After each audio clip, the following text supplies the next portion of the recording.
de lo que es el concepto de antropología en el contexto de la filosofía antigua. Queda un largo camino que recorrer todavía, hasta ahora estamos empezando.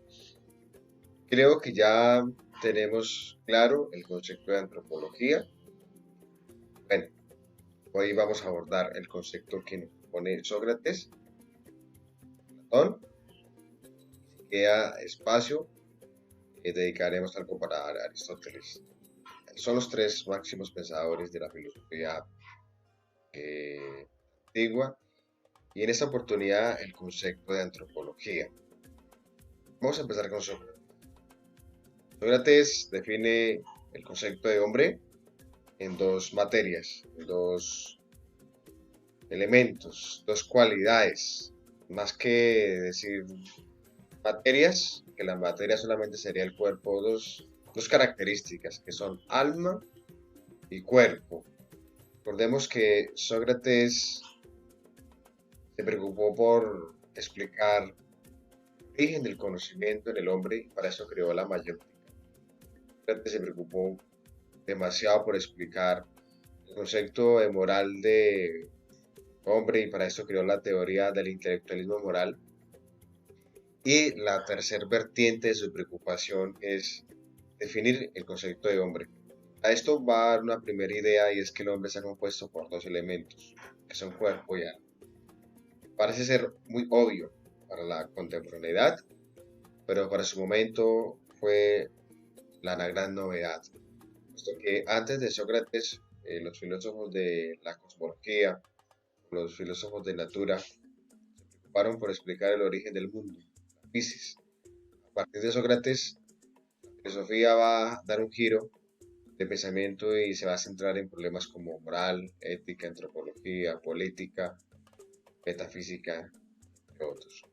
De modo que el alma, para Sócrates, es algo que existe entre nosotros, que no se puede corroborar, que no se puede captar a través de los sentidos. Sabemos que está ahí, como la corriente, que usted ve el cablecito, no la ve ni la escucha, pero sabemos que está ahí. El alma es así, está dentro del cuerpo, dentro del el hombre, pero que no es posible captarla dentro de los sentidos, no es posible captarla a través de la corroboración empírica, pero sabemos que ella permanece dentro de nosotros. Cuando era niño me preguntaba, ¿dónde está el alma? Cura en la parroquia predicaba sobre la importancia de cultivar el alma, de los valores, de las virtudes cristianas, pero ¿el alma dónde está? Y una vez le pregunté a mi madre que dónde quedaba el alma, ella me decía que dentro de nosotros. Yo le preguntaba que si abriendo el estómago era posible encontrarla. La cura decía que muere el cuerpo, pero el alma se va para el cielo. Entonces, conectado con la idea de Sócrates, el alma está dentro de nosotros. Solamente se puede percibir a través de la razón, diría Sócrates. ¿Por qué? Porque el alma, para Sócrates, es sinónimo de racionalidad, es sinónimo de inteligencia, es sinónimo de racionalismo. Es decir, que Sócrates no concibe el alma como la entendemos, quizá nosotros por la herencia cristiana como algo espiritual que conecta con Dios. No, no. Sócrates, el alma es una condición racional, aquella que desarrolla cada uno de los procesos mentales, inteligibles, reflexivos, que desarrolla los procesos de los valores y de las virtudes. De modo que el alma, para el hombre, según Sócrates, es el punto de partida de la cual se define la conducta humana. Si bien es cierto, la razón es la que le dice al hombre qué es lo que debe hacer y qué es lo que no debe hacer. Es decir, la razón es la que al hombre le da la capacidad de reflexionar sobre lo bueno y sobre lo malo. Y si la razón es la misma alma, en términos socráticos, de modo que es la que le ayuda al hombre a orientarse, a buscar una conducta moralmente aceptada y superior en la sociedad. Es así como Sócrates sostiene que el alma cumple una función ética, es decir, conduce al hombre a que sea bueno y que obligatoriamente deseche o deje a un lado todo aquello que es incorrecto. Y en ese orden de ideas, Sócrates propone lo que se conoce como intelectualismo moral. en el concepto antropológico y moral de él, y es que el hombre debe conducir necesariamente, debe estar preocupado por la búsqueda de la felicidad. Y la búsqueda de la felicidad no está determinada por contextos o por situaciones externas, es decir, por dinero, por plata, por premios, por modas, por tendencias.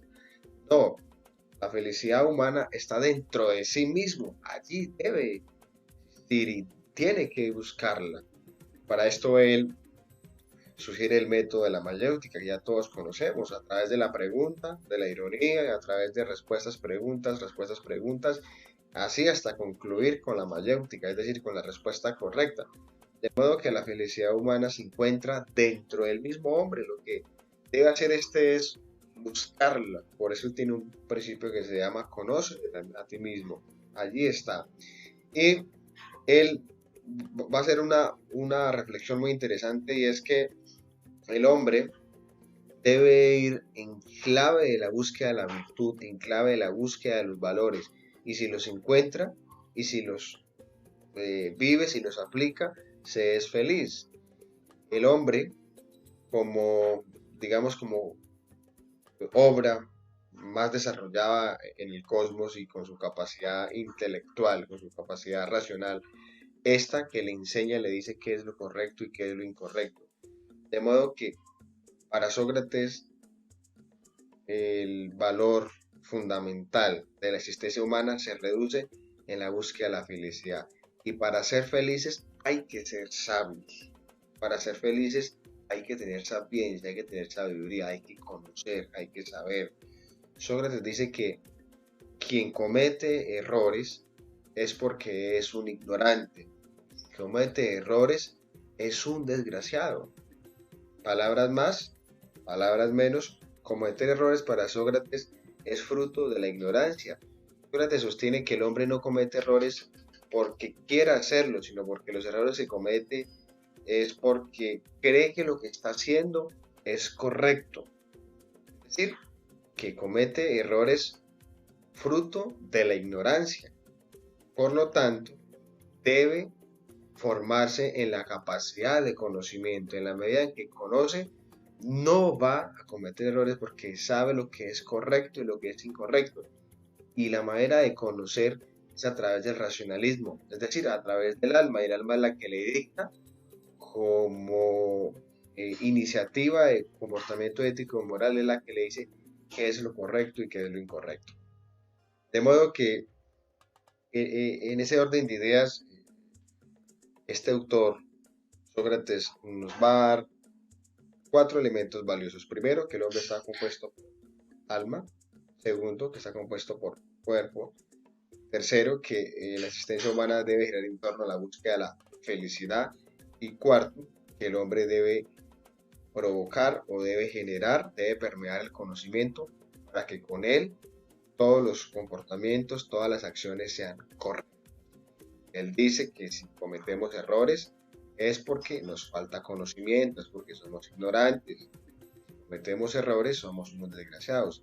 Él dice, nadie comete el mal sabiendo que lo que estamos haciendo es incorrecto. Cometemos el mal viendo que lo que estamos haciendo es correcto. ¿Listo? Entonces, con esas 4 definiciones vamos a pasar ahora a Platón. Platón es discípulo de Sócrates, fue su estudiante, fue su seguidor en aquel contexto ateniense, y Platón se encarga de recoger cada una de las enseñanzas de Sócrates y las va a escribir a través de unos textos llamados los diálogos. De modo que hablar de Platón, estamos también hablando de Sócrates porque este es determinado o es influenciado por el pensamiento de su maestro. Platón pensó lo que pensó gracias a su maestro Sócrates, y luego Platón va a ser maestro de Aristóteles y Aristóteles va a pensar lo que piensa, sus corrientes filosóficas determinadas por su maestro. Entonces, Platón lleva la misma idea del dualismo antropológico, es decir, que el hombre está conformado por cuerpo y por alma, sea por la misma línea de su maestro Sócrates, y que las dos son 2 elementos muy distintos, claro, pero que están íntimamente unidos. Recordemos que Sócrates decía que el alma está ahí, dentro del cuerpo, pero que esa no es percibida por los sentidos. Eh, el cuerpo representa la materialidad, la condición corpórea, la condición material, la condición sensitiva de la existencia humana. Está ahí como una situación que se puede comprobar, ya sea viéndola, escuchándola, tocándola, palpándola, saboreándola, bueno, todo lo sensitivo. Y el alma, por el contrario, para Platón no es una condición material, es una condición metafísica, es una condición espiritual, es una condición divina, es una condición racional. Para continuar con esta realidad del concepto antropológico de Platón, ya entendiendo que el cuerpo es una realidad material y el alma entendida como una realidad inmaterial, es decir, una realidad metafísica. Y esto nos lleva a pensar un poco en la teoría del mito de la caverna de Platón. Recordemos que este hace una distinción de dos mundos, de un mundo sensible y un mundo supersensible. El mundo sensible es el mundo material, y el mundo supersensible es el mundo de las ideas, el mundo inmaterial. Y allí así me llamaba la atención muy interesante Platón, y es que el alma no necesita el cuerpo para su desarrollo, para su vivir, sino que este es independiente por tener dos realidades. Y él va a acusar el cuerpo, va a señalar el cuerpo de ser la cárcel del alma, puesto que el alma de manera accidental fue arrojada dentro de un cuerpo en el cual éste le afecta. Recordemos que el alma para Platón son las ideas, es una expresión racional, y este es el que le lleva a la búsqueda de la virtud, a la búsqueda del sumo bien, a la búsqueda de la perfección de las cosas. Pero como está dentro de un cuerpo, y el cuerpo por su condición corpórea, por su condición material, por su condición contingente, por su condición finita, este elemento corpóreo la afecta y a través de los apetitos, de los gustos, de las emociones, de los sentidos, la determina. Luego, Platón va a hacer una distinción muy interesante en lo que le converge al alma, y es la división de esta en tres partes. La primera, el alma racional, que queda ubicada en la parte de la cabeza, en la parte de la mente, en la parte del raciocinio, de la inteligencia. Segunda, el alma irascible, esta queda ubicada en la parte del corazón, del pecho, donde están las emociones, donde están los afectos. Y una tercera parte es el alma concupiscible, esta queda abajo del estómago, y esta tiene que ver con las pasiones nobles, con los afectos sexuales, con lo corpóreo, con los sentidos. En este orden de ideas, Platón recalca algo muy interesante, y es que el hombre debe dejarse llevar por el alma racional, debe dejarse conducir por el alma inteligible, en tanto que la vida del ser humano ha de ser gobernada según la inteligencia, según la razón, y no ha de ser gobernada o ha de ser llevada por lo irascible, o sea, por las emociones, por los sentimientos, ni mucho menos por las pasiones nobles. De modo que el alma racional, Platón representa un elemento trascendental, y es que esta debe ser la que debe orientar el cuerpo, puesto que está arrojada en esa cárcel, en esa prisión de lo corpóreo, de lo material. De esta manera, purificando el cuerpo, pues es posible salir de la esclavitud, de la ignorancia propia, y así contemplar el mundo de las ideas. Ya para terminar con Aristóteles. Aristóteles, discípulo de Platón, no concibe la idea de que el alma y el cuerpo estén íntimamente unidas. Aristóteles no comparte la idea de que estas dos sean una misma esencia, de que sean una unidad. Para Aristóteles, cuerpo y alma son un solo ente, es decir, son una sola realidad, un solo arquetipo llamado hombre. Recordemos que Platón distingue las dos y dice que el alma es inmaterial y que el cuerpo es material.